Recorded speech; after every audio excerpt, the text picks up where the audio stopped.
Good evening and welcome to this regular meeting of the Temple City Council for Thursday, May 4th, 2017. Please rise as Thomas Peckel leads us in the invocation this evening, followed by our Pledge of Allegiance, which will be led by Nina Cobbs, Bell County Public Health Outreach Education Coordinator. Please join me in prayer. Loving God, we come to you this evening on this National Day of Prayer. Father, may we turn to you in prayer, not only today, but every day, in times of joy and in times of sorrow. Father, we remember May as our fallen first responders awareness, and we remember those who wear their uniforms proudly each and every day and the sacrifices they make for total strangers. Father, we ask that you to watch over those men and women as they carry out their duties every day, putting their lives on the line. We ask that you watch over our military men and women, protecting our freedom and our country. Keep them safe until you can return them home to their families. Father, I ask that you watch over our leaders of our country, grant them wisdom, help them to make the decisions that are in the best interest of our country and your people. Father, I ask that you watch over each of us as we go our separate ways. Forgive us of the many times that we failed to live up to your expectations. And I ask this in your Son, Jesus' name. Amen.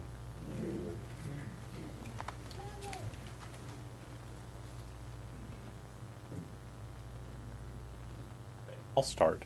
I pledge allegiance to the flag of the United States of America and to the republic for which it stands, one nation under God, indivisible, with liberty and justice for all.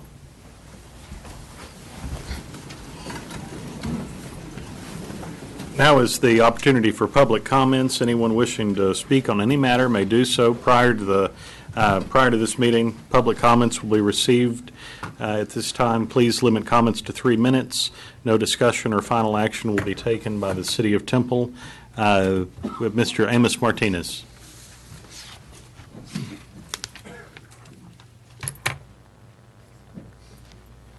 Good afternoon, Mr. Mayor and City Council and attendees.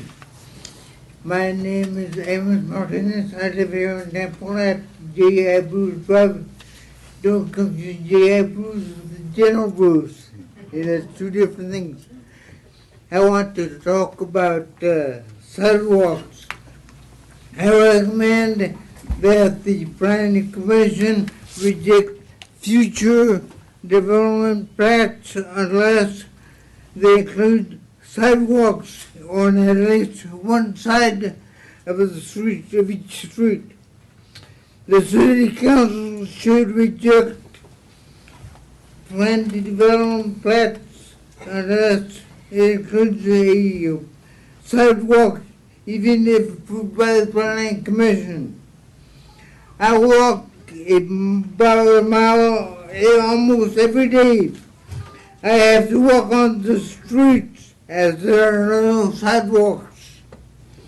I notice that cars have to weave around in order to avoid me and other walkers. This is especially true when there are cars parked in the street. And although I have not seen any accidents, I believe such planned developments present a dangerous situation to walkers. I see when the City of Belton is building some sidewalks in recognition of this problem. Temple may need to do this on some streets with heavy traffic. I thank you for your time to give me the opportunity to talk to you, but sidewalks is something we definitely need in Temple. Thank you, Mr. Martinez. Mr. J.D. Zepner.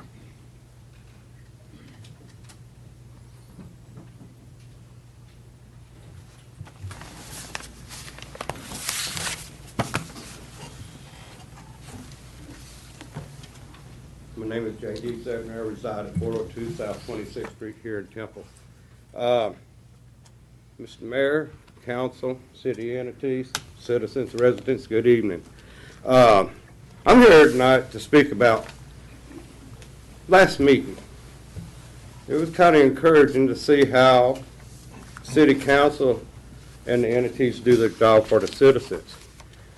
Item L tonight might be part of some of the stuff I'm going to talk about, but what brought me here was about the duplexes that they was talking about last week. I approve of the design that y'all showed on those duplexes. 10 years ago, I got a little deal in the mail from y'all, Z/FY/0602, or 20. And it says, the property is considered for rezoning in its general description as attached.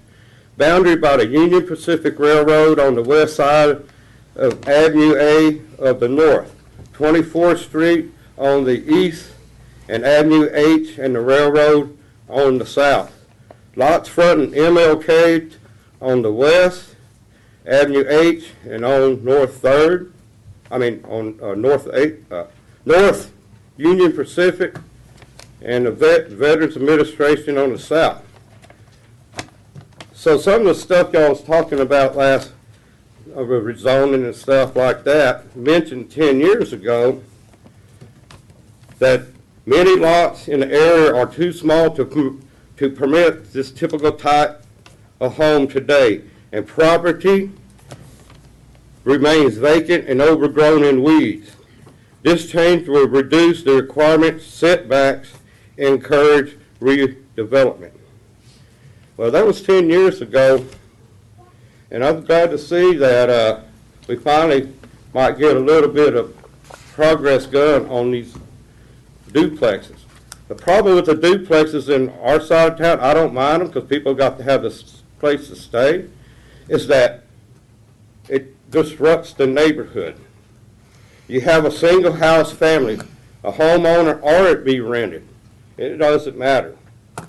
When a duplex is in there, they're getting twice as much out of one spot than a regular person, a homeowner, pay taxes on. A person that owns a house says, well, I want to rent out a house for properties for people to live in. It affects them because they can't get the value of what they need to because the duplexes are just a couple $100 less than the value of a family house, maybe 2, 3, 4 bedrooms at the price of a duplex, which goes in. You got about 15 seconds. Okay, with the lots and stuff and cleaning up, I can see a little part going on, but lots more needs to be done. I think after 10 years, I think we're starting to get something maybe to happen on the east side and in District 2. I guess. Thank y'all. Thank you, Mr. Secretary. Item 3, we have several proclamations. These are proclamations and recognitions tonight. It's National Bike Month. If we have anybody from K-Tempo here, come on up.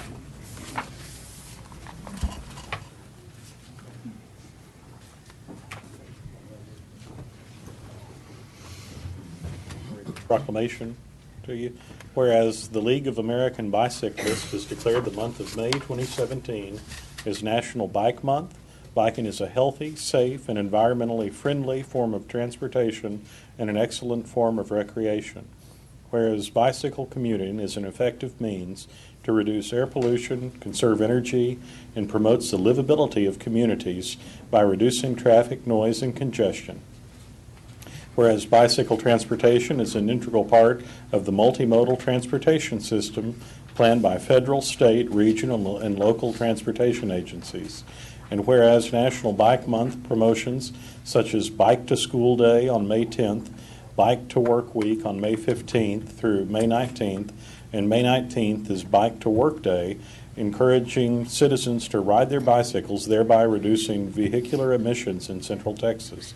Now therefore I, Daniel A. Dunn, Mayor of the City of Temple, Texas, do hereby recognize and support the month of May 2017 as National Bike Month throughout the City of Temple, and urge all citizens who support bicycling to participate in the events planned, and urges all road users to share the roads safely with bicyclists. In testimony whereof, I witness by hand and the seal of the City of Temple, Texas, this the 4th day of May, 2017. Would you like to introduce yourself and Sure. talk about bikes? So I'm John Weber. I'm a regional planner with the Killeen Temple MPO.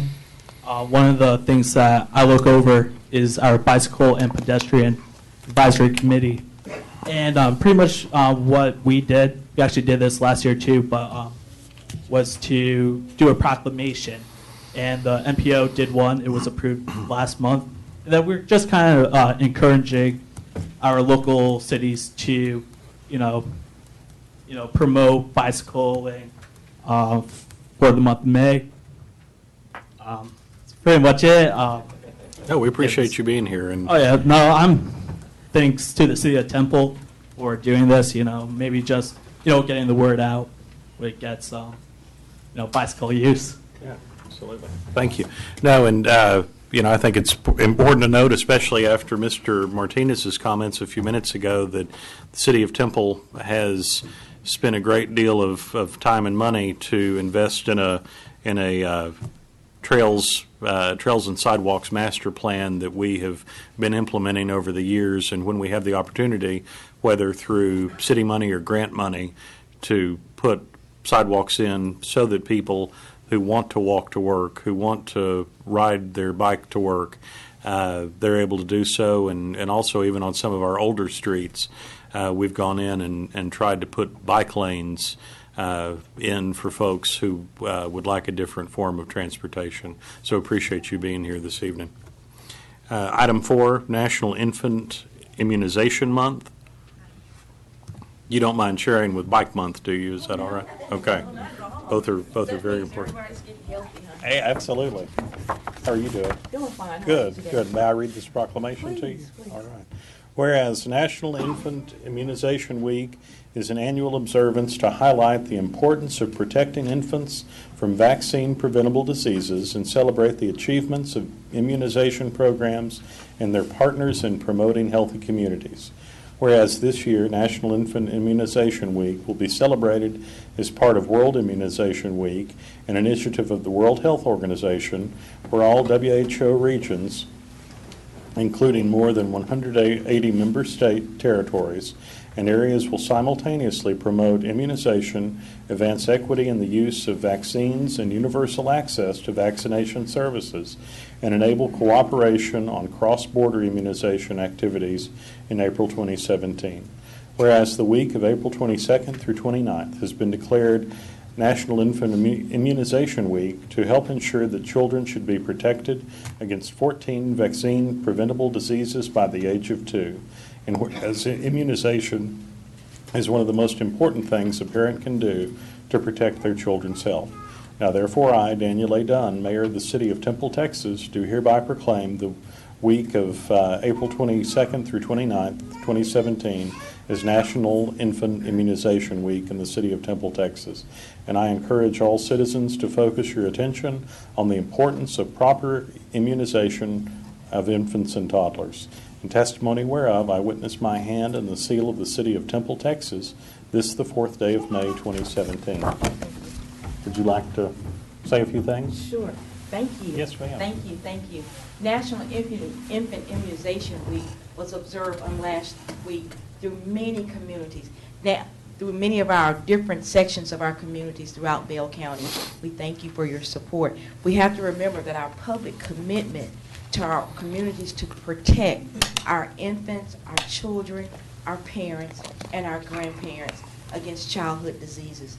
You're always welcome to come to Bell County Public Health District. Give us a call first. Make sure there's not a long wait time, or to make sure that those things and those services that are needed are available to you Monday through Friday. My name is Nina Cobb. I'm your outreach educator, and I look forward to sharing in the commitment of excellence for our health. Thank you for being here, Ms. You're Cobb. welcome. Thank you. Absolutely. So, Mike, do you know what today is? Star Wars Day. Well, it is Star Wars Day. That's good. It's also National Day of Prayer, which is also important, and it is also International Firefighters Day. Is that right, Chief? That is correct, sir. And so we have a lot of exciting things going in galaxies far, far away, and even here in Temple. And item 5, if we could recognize Temple and Belton firefighters for their efforts during the recent weather event. Yeah, so if it's okay with you, Mayor, I'm going to call Chief Bell up, and he's going to hand out some awards as I call some names. I'm going to call them up individually. And, Absolutely. First is Captain Shane Pomacall. Next is Captain Kirby Bush. Next, firefighter Kyle Spivey. Driver Bo Alford. Captain Sam Hendricks. Driver Caleb Inman. And this is all from Temple Fire Rescue. And then from Belton Fire, I've got Shane Drake, Jeff Hunt, and Danny Raines. And what we're recognizing these individuals for is a effort that they put forth on April 10th. And if you'll remember, that was the Monday where we had a little rainstorm come through town. Parts of Temple got around 6.5 inches, and then the west part of town got around 10.5, all within just a few hour period. And what we're recognizing these individuals for is we had one of our residents that trying to drive to a location drove his car into a low water crossing which was flooded. It did sweep that car off the road, and he was in imminent peril at the time. These gentlemen entered the water, secured him in a life jacket and by hand, and held on to him until we could get our mutual aid partners from Belton over with their rescue boat to remove him, because the water was moving so quick it was unsafe to move him physically by hand, so we had to do it by boat. It was a very dangerous situation. As you know, floodwaters are. They're very unpredictable. They're very unforgiving, and as we see multiple deaths every year, both in residents that get caught up in them, but also in rescuers, as we saw with that flood event as well. It's a very dangerous situation, and these gentlemen performed well above their call of duty and outside of their normal scope of response to assure that this gentleman did make it out alive and was treated at the hospital and later released, and had a great outcome. So just wanted to recognize them and appreciate them for their service that day.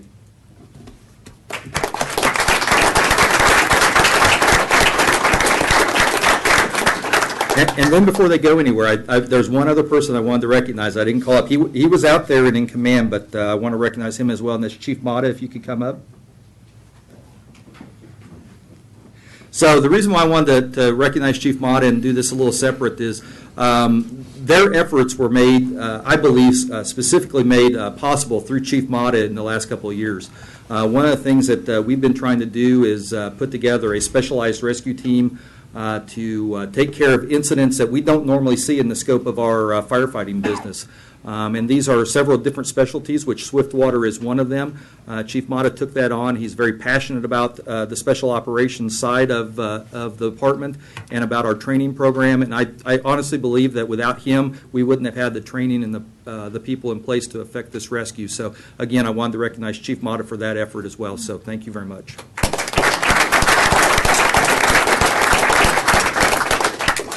So, anyone want to say anything? Yeah, they don't even want to stand there anymore. So. No, if I could just say this, regardless of what day it is, we don't need just one day to honor what y'all do for our community and our neighbors in Belton as well. You save us, you take care of us, and so it's not just one day. And along with the police, we think the world of you the year round. So thank y'all, and thank you for everything that you've done recently. Thank you, Mayor and Council. We appreciate y'all's support. Thank you.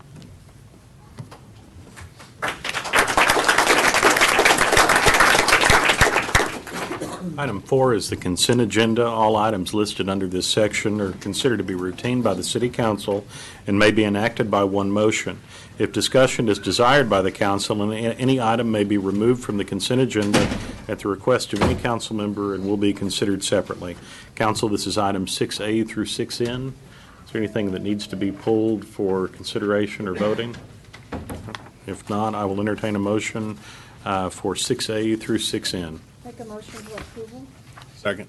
Motion to second. Madam Secretary. Mayor Pro Tem Cloud. Aye. Councilmember Pilkington. Aye. Councilmember Morales. Aye. Mayor Dunn. Aye.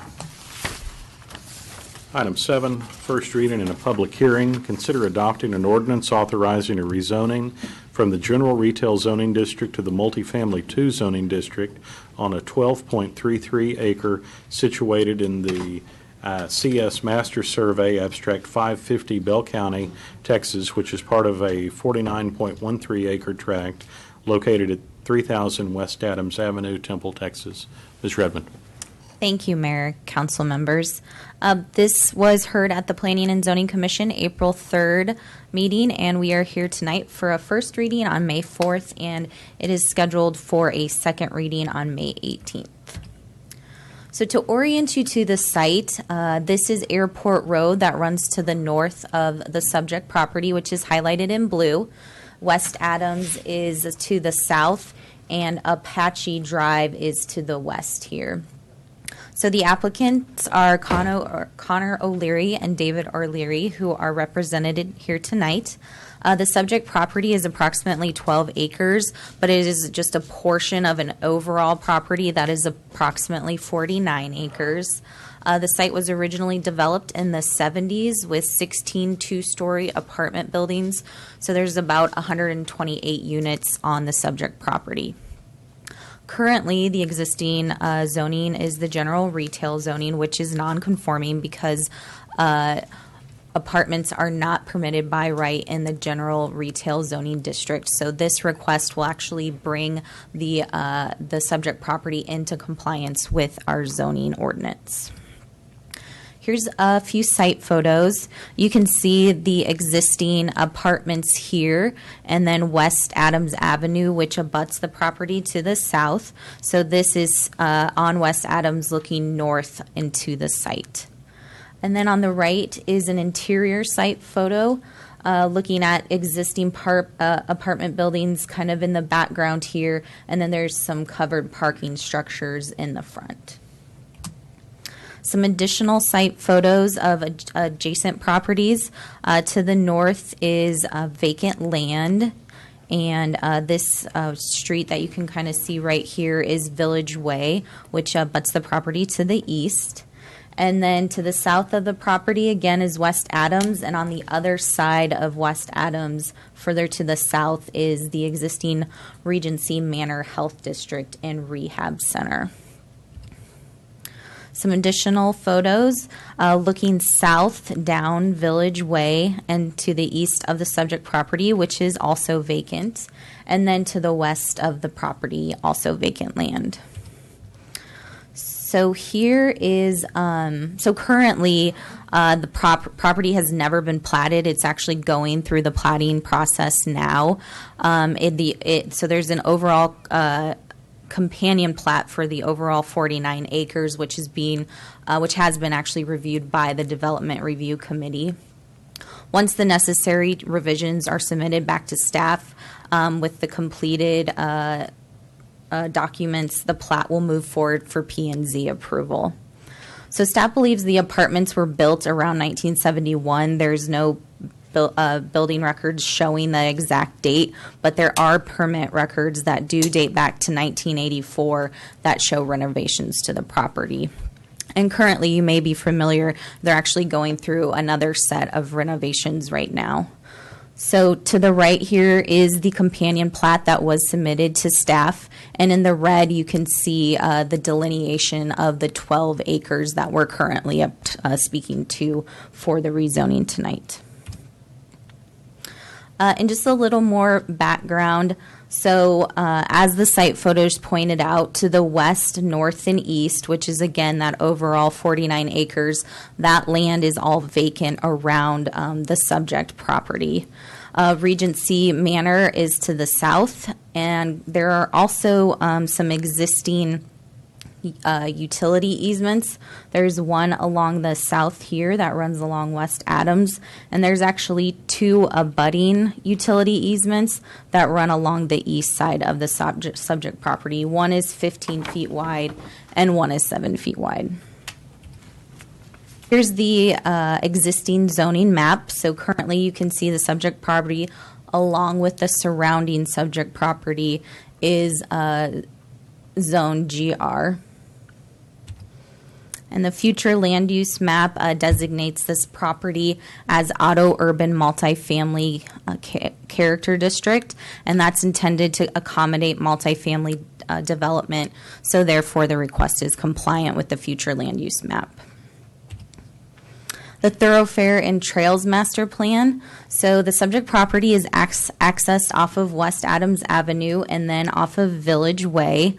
Village Way is designated as a local street, and as you know, in our thoroughfare plan, we do not require sidewalks along local streets. Currently, the street Village Way is private, but with the platting process, that most likely will change.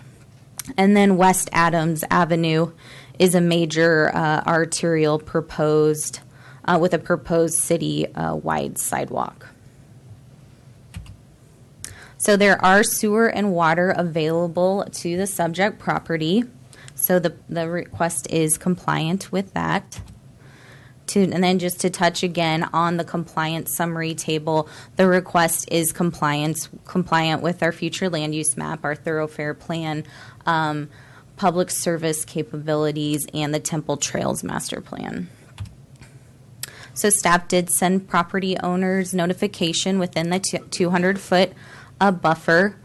6 notices were mailed out. 1 was returned for disagreement, and 1 was returned for was undeliverable. And in the newspaper, there was a notification published on March 23rd.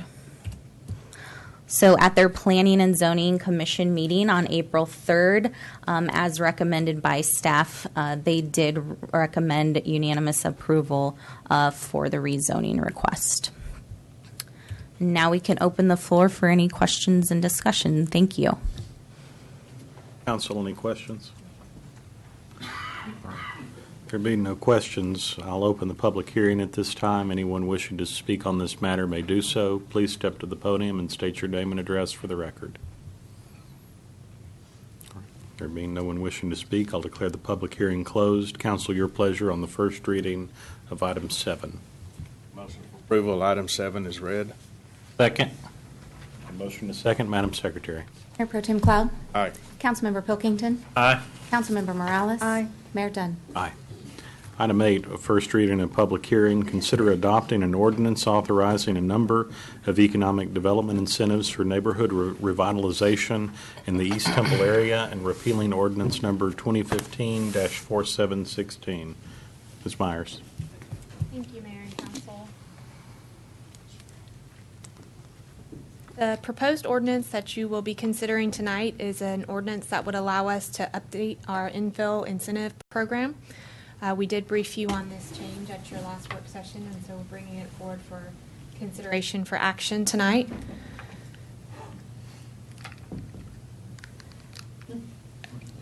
So as a reminder to council, program background, you currently have 1 ordinance and 2 resolutions that address infill redevelopment incentives.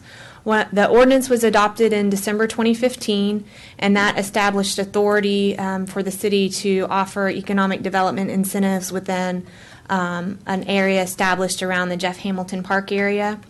And then as a companion to that ordinance, you had a resolution also adopted at that same time, which established the policy by which we would award those economic development incentives.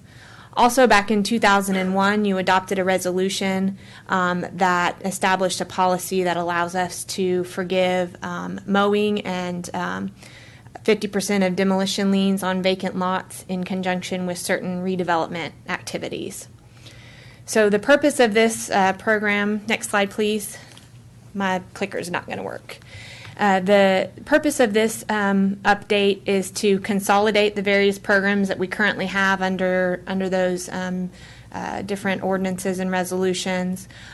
We desire to simplify the criteria for meeting the incentive program eligibility requirements, to streamline the application process, and then we'd also like your consideration in expanding the eligibility zone for the incentives. In terms of the proposed eligibility criteria, our proposal is that property must be located within the delineated redevelopment zone. that the structure be located on a legally platted lot that's zoned to allow the type of construction that's proposed under the program. All payments for city-provided utilities and all property taxes must be current on the property in order to qualify for the incentive program. The minimum investment for a rehabilitation project is $10,000, and the minimum proposed investment for new construction is $60,000. And then the applicant would need to complete an application and follow the application process that would be established. All projects would be subject to local building codes and any applicable state and federal laws. No additional requirements are proposed, just that a property would need to meet our existing building codes in order to qualify for this program. Applications do need to be submitted prior to work commencing. Fee reductions under this program could not be offered retroactively once work had been already started. And then the city, this would also give the city authority to offer similar incentives for development within other areas of the city on a case-by-case basis, in addition to the zone that is established. The proposed incentives are very similar to what is currently offered in the Jeff Hamilton area.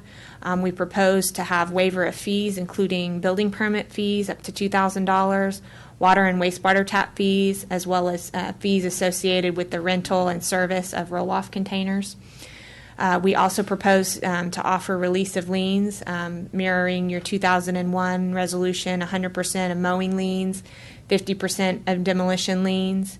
Additionally, this would provide staff the opportunity on a case-by-case basis to waive liens when it's not in conjunction with a redevelopment project, if it would be in the best interest of our revitalization efforts. And lastly, this would also offer the city the opportunity to provide demolition and lot clearing by city crews, also on a case-by-case basis and based on the availability of crews and when the work is requested by the developer. As I mentioned, we are proposing to expand the zone, and there's a map on your screens that would show the zone that we would propose for your consideration. The northern boundary would be one lot depth in on Adams, so it would cover both sides of Adams. The eastern boundary is proposed as South 14th Street. The western boundary is 14th Street. The eastern boundary would run down 34th Street and then jog over and pick up a couple of the existing neighborhoods there, and then follow up the loop and the railroad.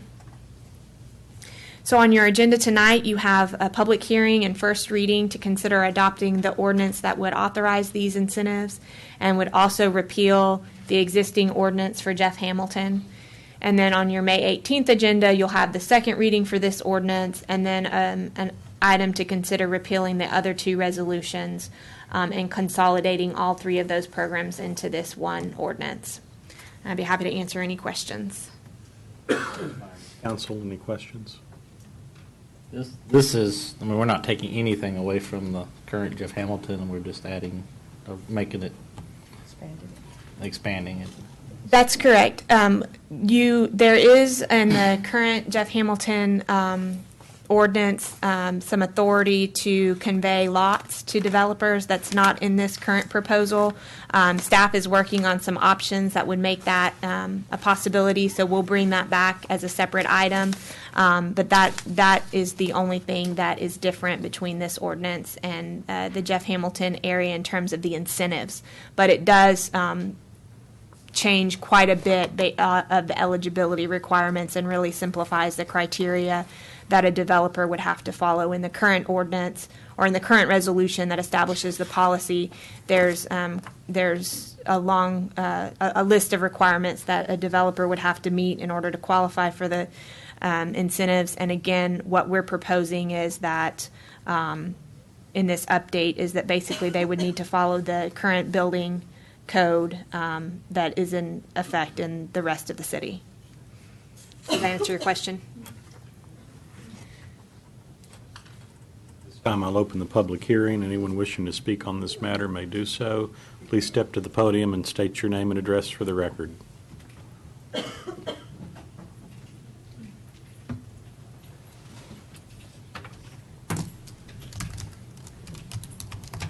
My name is James Dean Zepner, reside at 402 South 26th Street. Could y'all put that map back on that y'all had? Yes, pretty much the same map that I showed a while ago, except on Avenue A, y'all increased it from Avenue A to Adams to it looks like probably the alley of Adams on the other side, the north side. And all the way, in this map, it started at 24th Street, so y'all included to 32nd or 34th Street. So y'all pretty much covered some pretty good boundaries, expanding the zone that y'all's trying to revitalize or revitalization or whatever. But what I'm trying to get at here,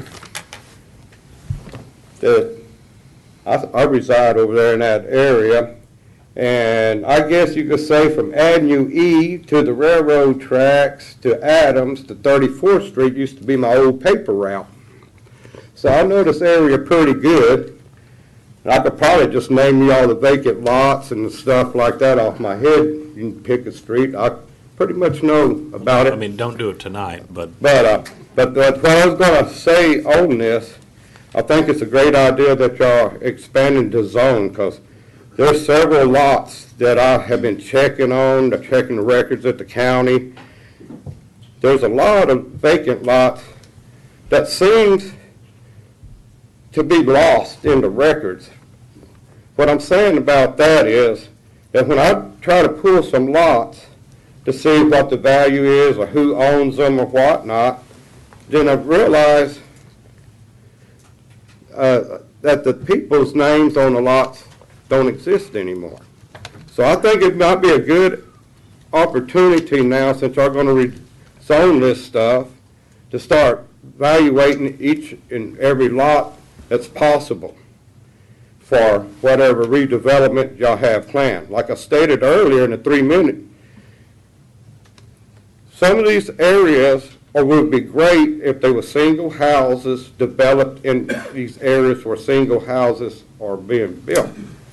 Now there's a lot of duplexes scattered out beyond these that if they could be relocated in a certain general area, that would help the general area when it comes to collecting taxes.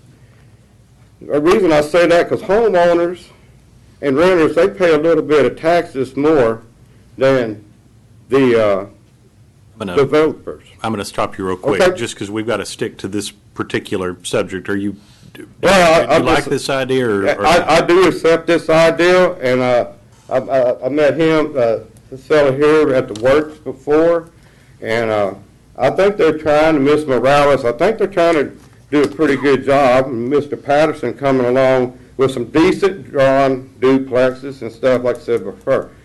This is a good idea, and only thing I would suggest to the city council and to the entities is try to rezone this here area better to keep it not so scattered up where you have a house, a duplex, this or that, a vacant lot.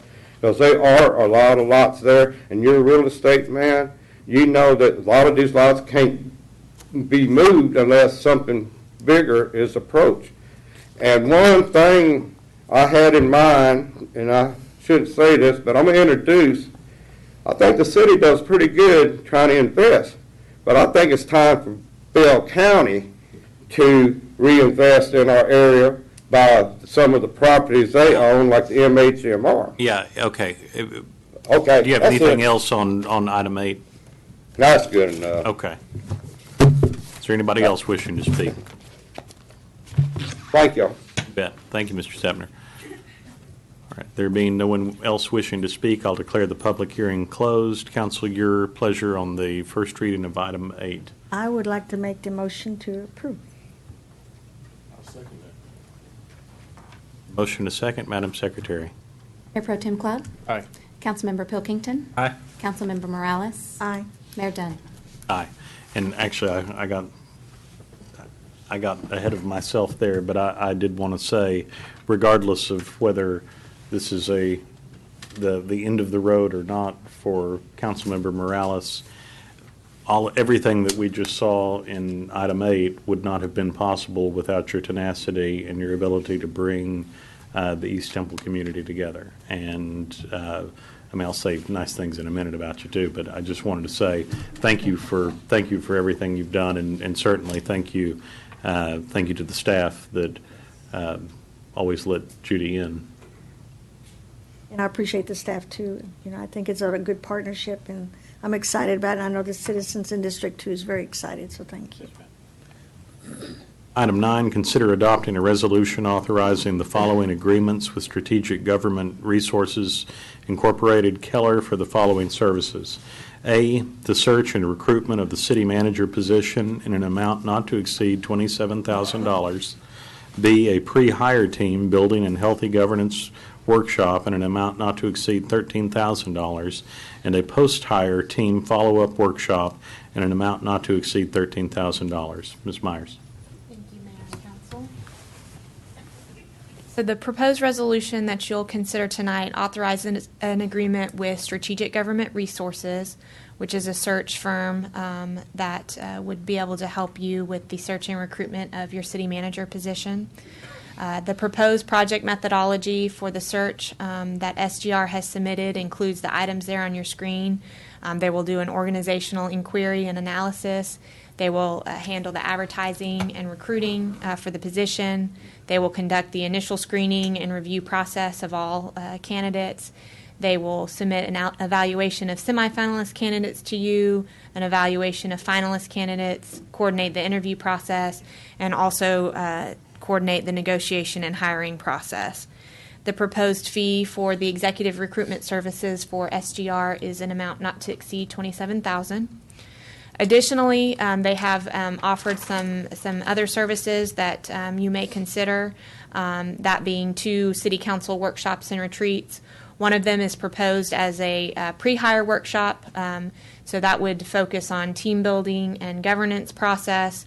And then the second workshop would be post-hire, so after the new city manager is in place, you could have a second workshop under this proposal that would, again, further focus on team building and governance with the new manager in place, as well as begin the process for updating the strategic plan by doing some strategic visioning.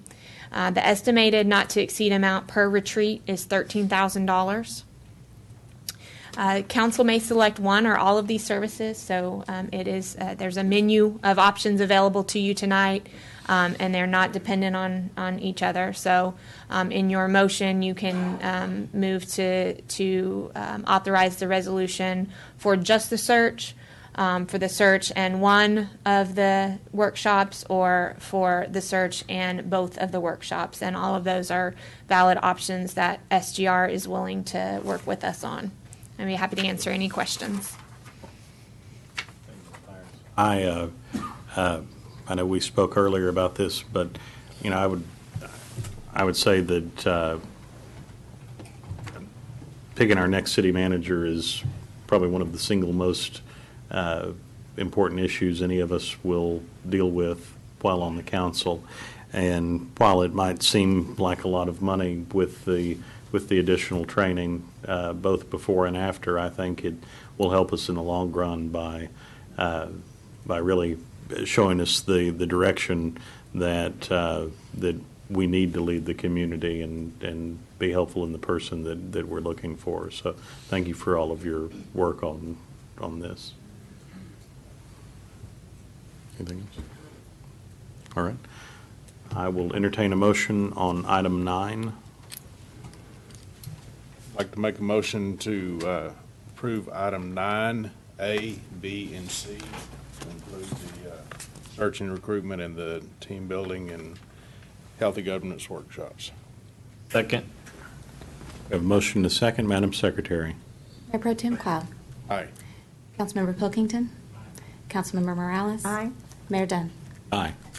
And before I end the meeting, as I alluded to earlier, this is the last council meeting for Mayor Pro Tem Cloud, and possibly the last council meeting for Councilmember Morales. And as we said earlier last week, it's your party that we had for you at the Mayburn Center. It's been an absolute joy to work with both of you. And you have both done so many things for your district and been so responsive for everyone in your districts, but also have added so much to the city of Temple as a whole that just from me, I would like to thank you both. Both of you are leaders and certainly heroes of mine.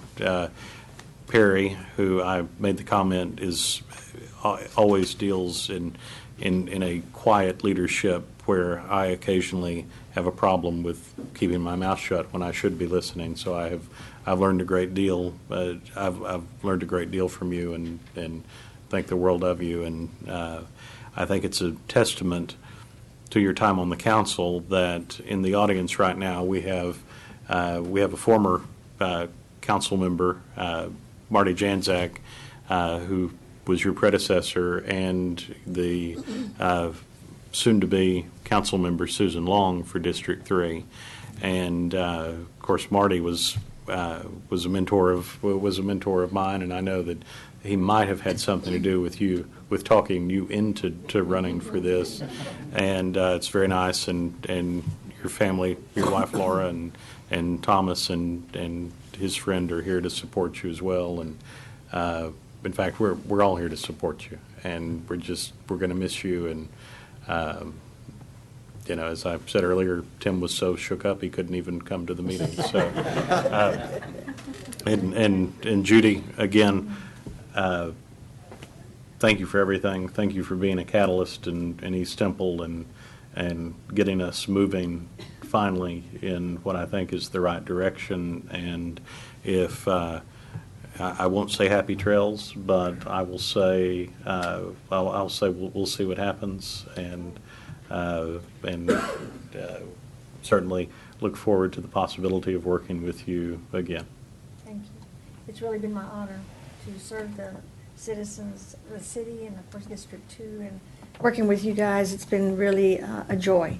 The staff and everyone, you just don't know it until you're sitting here and really seeing week by week what really can happen with our city, because we've got such devoted city employees and city staff and city council. So it's been a pleasure. Thank you. I want to thank y'all both. I'm very honored to have been able to serve my first year with both of y'all, no matter how long I'm on here. This is the team that was my first learning experience on here. And y'all have both opened my eyes to different things. I've seen a lot of things in your parts of the community that I wouldn't have seen and been able to participate in if y'all weren't the ones looking into the information. I'm very honored to serve with you. Thank you. Yeah, same here. And I'd like to thank the citizens of Temple for allowing me to serve in this position for the last 6 years. It's been an honor. It's been a challenge at times to hopefully do the right thing for everybody. We make a lot of decisions that are in the present, that happen now, but I hope we have collectively worked on a lot of issues that will have impact for the next 50 and 100 years. And I strongly believe that some of the things that we've done will be paying dividends for many, many years to come. Marty, thank you. I appreciate you being here tonight, and it's an honor to follow you. Susan, thank you also. I feel like District 3 in the city of Temple is in very good hands. To all the staff, really want to thank everybody for what you've done, and to current and past council that have been here.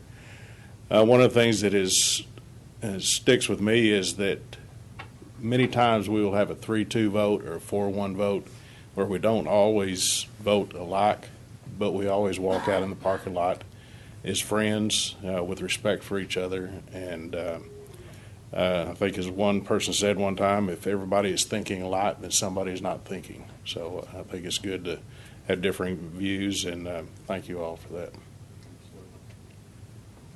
Thank you, Mayor. You've been really a great leader, and your heart's with our city, so